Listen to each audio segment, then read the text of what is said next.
Hello everyone, म चाहिँ आज रेडी भइसकेको छु र आज चाहिँ म साथीको घर जाँदैछु। रेखाको घर नोना सोनाको बर्थडेमा बोलाएको छ र ढिलो बेलुका साँझ पर्न आँटिसक्यो। पानी पनि पर्दैछ हल्का, तर भए पनि जान्छु, बोलाएको छन्। म चाहिँ रेडी भइसकेँ, अब जान्छु र तपाईँहरूलाई म पढाइ पुगेर अब भेट्नेछु। By by. म चाहिँ साथीको रुममा आइपुगेको छु र यहाँ छ पुसु। पुसु हेलो भनिदेऊ पुसु। ल अब चाहिँ हामी आइपुगेको छौँ तल्लोपट्टि रेखाकोमा।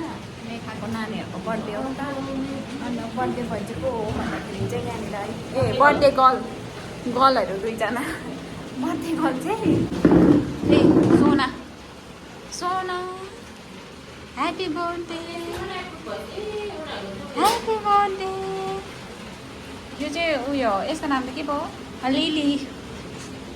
यो चाहिँ लिली हो, यसको चाहिँ बर्थडे होइन, अर्कै दिन हो, कहिले हो याद छैन। लिलीको बर्थडे चाहिँ होइन, सोना नोनाको मात्रै हो बर्थडे चाहिँ। अब बर्थडेमा चाहिँ हामी त यस्तो त पनि हो भन्दै यस्तो त पनि हो तिनजना। निस्कि बाहिर।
बर्थडे गर्लहरू